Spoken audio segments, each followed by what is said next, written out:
melakukan dengan jauh lebih banyak, tapi dengan jauh lebih sedikit. Soal itu filosofi yang diterapkan oleh Toyota untuk mendapatkan solusi yang elegan. Jadi filosofi solusi elegan dari Toyota adalah melakukan jauh lebih banyak dengan jauh lebih sedikit. Paham? Paham nggak?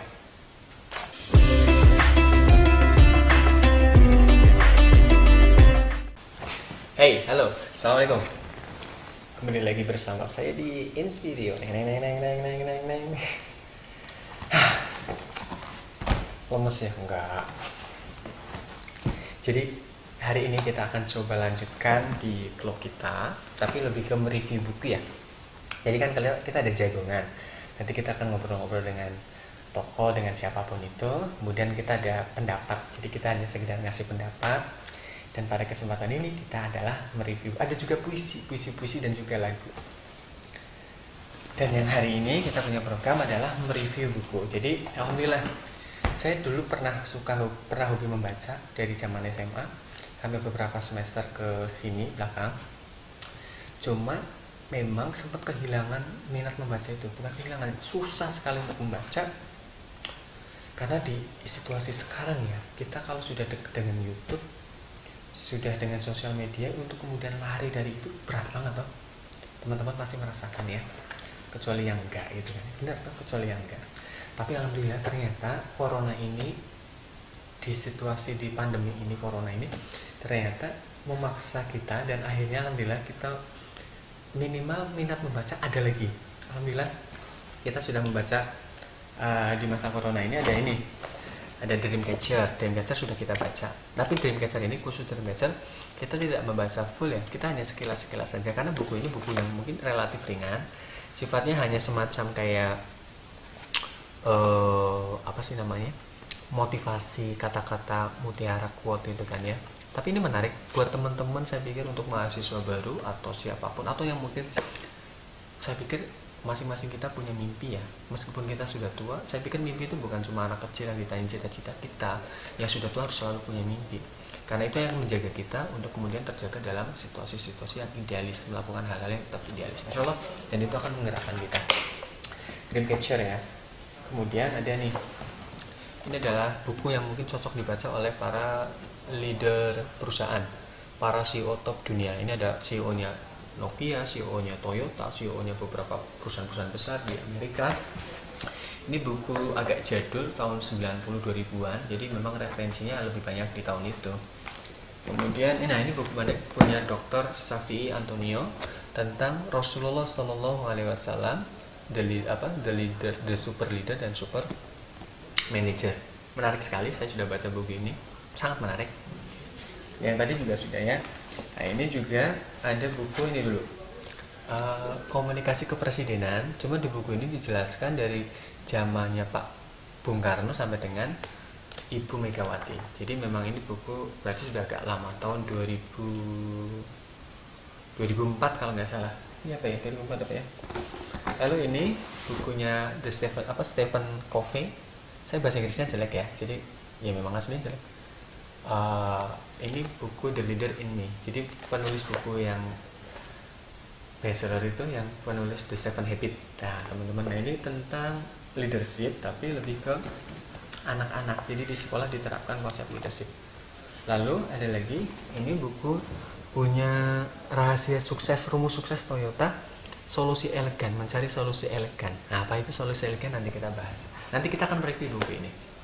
Tapi sebelumnya, kemarin itu alhamdulillah kita dapat paketan melalui Bapak Gojek Gosen, artinya kita dikirimin satu ini buku yang harus saya baca, tapi saya belum baca.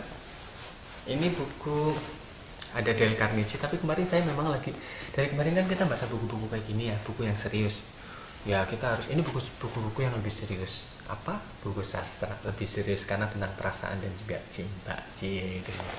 Jadi saya merasa bahwa kita tidak cukup hanya membaca buku-buku sosial, politik, ekonomi, tidak. Seharusnya kita memang baca buku-buku sastra, karena nanti itu akan melatih kepekaan kita, perasaan kita untuk melihat situasi dan kondisi secara psikologis, secara perasaan seseorang. Dan ini dibutuhkan bagi seorang pembicara, dibutuhkan bagi seorang komunikator, bagi seorang Leader untuk belajar mengenai perasaan orang lain.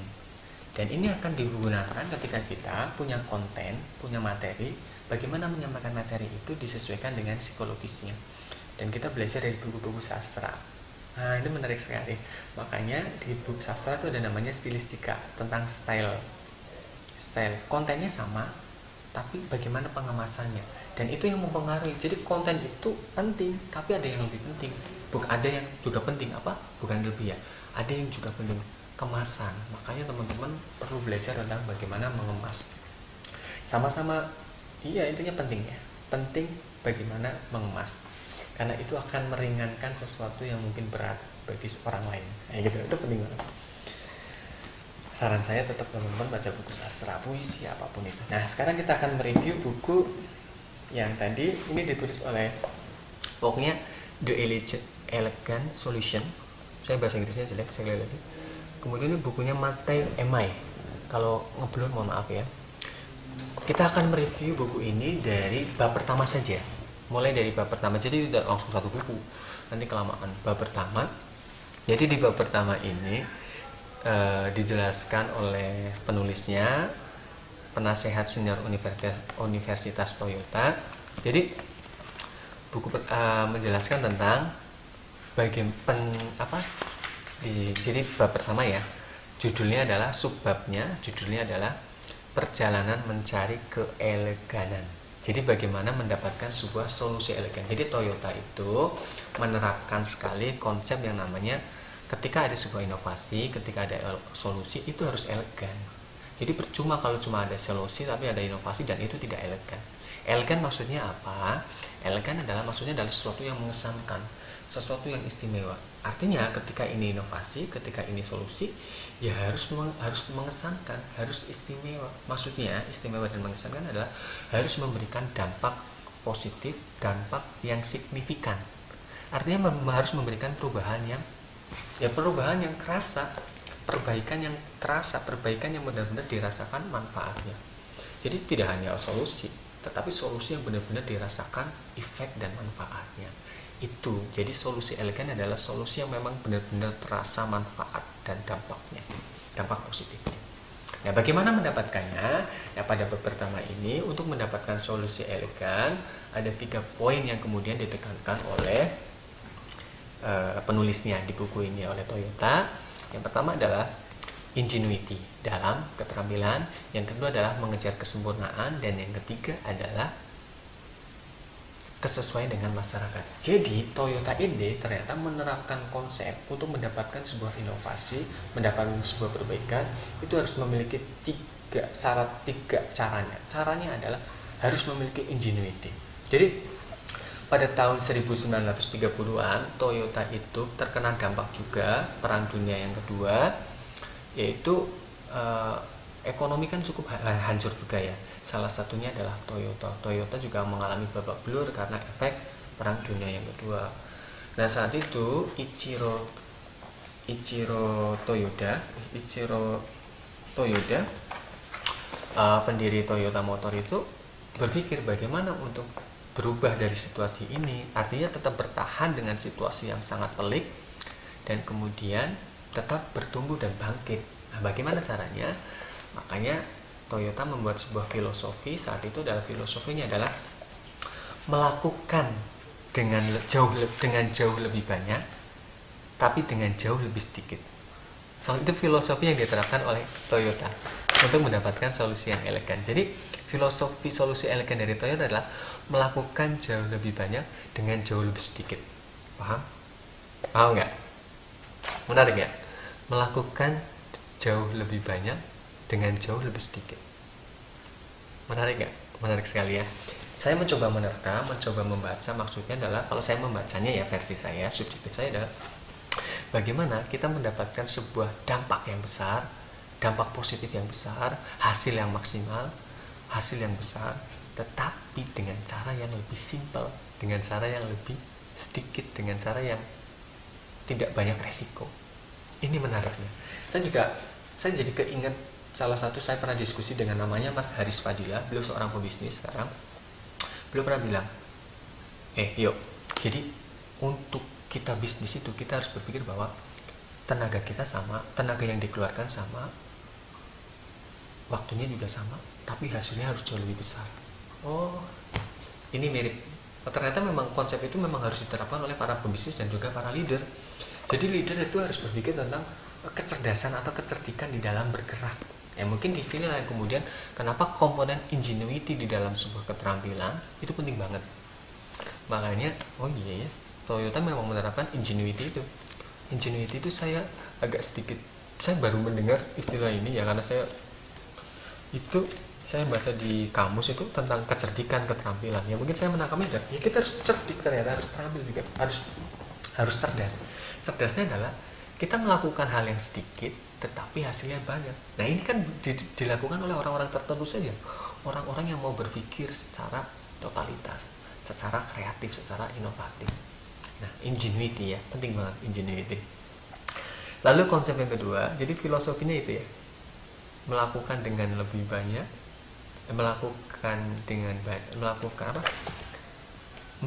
jauh lebih banyak dengan cara jauh lebih sedikit. Menarik sekali, ingenuity. Nah kawan-kawan semua, yang kedua kan tadi mengejar kesempurnaan. Jadi Toyota ini punya konsep bahwa di manajemennya, di SDM-nya itu harus memiliki mentalitas apa? Mentalitas tidak pernah puas. Kita tidak boleh merasa puas. Tetapi perlu digarisbawahi, maksudnya ini tidak pernah puas itu bukan berarti tidak bersyukur. Di dalam konsep manajemen Toyota tetap diterapkan konsep bersyukur, tetap bersyukur artinya biar kita mensyukuri, mengapresiasi diri kita terhadap apa yang sudah dilakukan, tetapi bukan berarti kemudian berhenti untuk kemudian mengejar kesempurnaan. Makanya satu sisi dia tidak boleh merasa puas. Makanya Toyota ini salah satu perusahaan mobil yang ternyata bagaimana mengembangkan sebuah inovasi terus melakukan dan melakukan sebuah perbaikan dan melakukan, dan itu dilakukan setiap saat karena menyadari sekali bahwa kehidupan itu, selera orang itu, pasar itu selalu berubah, sangat dinamis. Makanya ketika sesuatunya berubah dan terus berubah, maka Toyota juga harus melakukan perubahan. Perubahannya adalah pada lebih sempurna dan lebih terus sempurna, maka mengejar kesempurnaan dengan baik. Nah Toyota ini untuk mengejar kesempurnaan ini dengan cara ya tadi dilakukannya dengan cara sangat sistematis dan tertata. Makanya Toyota itu tidak, di dalam perusahaan Toyota tidak menerapkan konsep yang namanya Dewi Fortuna, artinya sesuatunya ya aji mumpung. Oh enggak, Toyota berpikir bahwa segala sesuatunya harus didesain, harus ditata, harus terstruktur, harus rapi, dan harus sistematis. Karena dengan sistematis ini yang disiplin, sistematis itu dengan artinya kegiatan-kegiatan yang dilakukan adalah disiplin, setiap hari bekerja, setiap hari bekerja keras, setiap hari melakukan perbaikan, maka akan mendapatkan sebuah hasil yang optimal. Toyota menerapkan untuk mengejar kesempurnaan ini memang harus disiplin dan harus sistematis. Artinya tidak mengejar keberuntungan. Oh iya ya, menarik sekali ya, ini pelajaran buat kita semua ya. Memang tidak ada sebuah kesuksesan yang instan atau ujuk-ujuk, ada, cuma paling satu kali habis itu hilang. Tetapi Toyota makanya wajar ya kalau sampai sekarang, pada katakanlah dari tahun 1930-an tadi ya, perang pasca kena babak belur dampak perang, sampai sekarang Toyota kan, kita kalau di Indonesia ya, coba bayangkan salah satu produk yang mungkin sangat memasyarakat apa? Avanza ya. Avanza itu kan terkenal sebagai mobil sejuta umat. Lalu Innova, lalu banyak sekali mobil-mobil Toyota itu.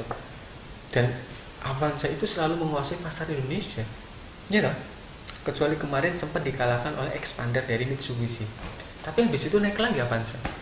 Dan itu ternyata konsepnya di sini selalu mengejar kesempurnaan. Keren ya. Nah makanya kita perlu belajar di situ bagi seorang leader, pembisnis atau siapapun itu. Kemudian yang terakhir, ingenuity, mengejar kesempurnaan, dan yang ketiga adalah kesesuaian terhadap masyarakat. Dan ternyata artinya gini, Toyota punya prinsip bahwa harus ada solusi. Apa? Solusi yang elegan. Tapi ternyata tidak cukup hanya dengan solusi yang elegan. Bagaimana caranya? Solusi elegan, bukan tidak cukup dengan hanya solusi, tapi solusinya itu harus elegan, harus sesuai dengan masyarakat. Makanya Toyota ini tidak cukup mengadakan solusi, tapi harus sesuai dengan masyarakat. Nah makanya penting bagi kita ketika melakukan sesuatu memang harus disesuaikan dengan masyarakat. Oke lah, barangnya itu bagus, tapi kalau barang bagus itu tidak sesuai dengan masyarakat ya percuma. Artinya tidak cukup hanya solusi yang bagus saja, inovasi yang bagus saja, tetapi harus sesuai dengan masyarakat. Sebagai contoh kayak gini, jas ya, teman-teman tahu jas branded yang mahal, jas, sepatu, pantofel, dan kacamata. Bagus nggak? Bagus. Mahal-mahal. Tapi bayangkan coba, ternyata masyarakatnya itu masyarakat pedesaan, cocok nggak? Nggak cocok. Ini ketika ada solusi bagus tetapi tidak sesuai dengan masyarakat, maka solusinya menjadi solusi yang tidak elegan. Nah, Toyota ini memiliki solusi elegan adalah ketika sesuai dengan kondisi dan kebutuhan masyarakat. Maka kawan-kawan semuanya, untuk melakukan hal bagus saja tidak cukup, tapi hal bagus, inovasi yang bagus dan disesuaikan dengan kebutuhan masyarakat. Menarik ya? Nah, ini pelajaran juga buat kita. Jadi di organisasi ataupun di perusahaan kita, ketika membuat sesuatu yang bagus itu memang harus disesuaikan dengan kebutuhan, dan kebutuhan itu kebutuhan masyarakat. Makanya sekali lagi kita harus membaca lapangan, membaca diri kita bisa apa, lalu kita berikan sebagaimana yang dibutuhkan oleh masyarakat itu yang menjadi target kita. Kalau kita sebagai ketua organisasi untuk siapa, maka hal-hal yang dilakukan oleh organisasi itu harus disesuaikan dari apa yang dibutuhkan oleh lingkungan organisasi di situ. Nah, makanya kawan-kawan semuanya, kalau kita sebagai seorang pemimpin di organisasi Karang Taruna atau di SMA atau di kampus, memang harus melakukan riset untuk membuat sebuah event. Artinya program kerja itu bukan sekedar menyesuaikan dari yang dulu kayak gini ada, tapi tidak. Itu harus disesuaikan dengan kondisi sekarang, masyarakatnya butuh apa. Maka penting banget melakukan sebuah riset, dan Toyota melakukan itu sehingga sampai sekarang produk Toyota di Indonesia contohnya, kita belum tahu di luar negeri, tapi di luar negeri pasti juga sama, produknya selalu laku karena tadi ingenuity-nya jalan, cerdas, melakukan jauh lebih banyak tapi dengan jauh lebih sedikit, lalu mengejar kesempurnaan, perbaikan terus menerus untuk mendapatkan yang lebih baik. Dan yang terakhir adalah bahwa solusi yang ditawarkan adalah solusi yang memang dibutuhkan oleh masyarakat sesuai. Itulah jalan bagi Toyota untuk mendapatkan yang namanya solusi yang elegan, solusi yang sangat istimewa, solusi yang mengesankan, solusi yang memang mampu memberikan dampak positif yang sangat terasa dan sangat istimewa, sangat kerasa manfaatnya. Nah, kawan-kawan semuanya, saya sedang tidak menggurui kawan-kawan, tapi saya sedang menyampaikan review yang ada di buku ini pada bab pertama. Saya pikir saya menyampaikan hanya sebagian kecil dari bab pertamanya saja. Teman-teman akan lebih baik ketika membaca buku ini. Itu review buku kali ini ya, kayaknya kawan-kawan semuanya. Mudah-mudahan Allah masih beri kesempatan bagi saya dan bagi kita semua untuk melanjutkan proses belajar kita melalui review buku selanjutnya. Terima kasih, mudah-mudahan teman bisa mendukung kita melalui like, comment, and subscribe. Enggak masalah ya. Mudah-mudahan ada 1 atau 2 orang yang membaca lalu mempraktekkan, dan tolong doakan kami. Semoga kami menjadi lebih bermanfaat, lebih berkah, dan tolong didoakan agar tujuan kita adalah bermanfaat bagi umat dan ujung akhirnya adalah kita kembali kepada Allah dalam kondisi yang terbaik, husnul khotimah. Amin ya rabbal alamin. Terima kasih. Wassalamualaikum. Dadah in video.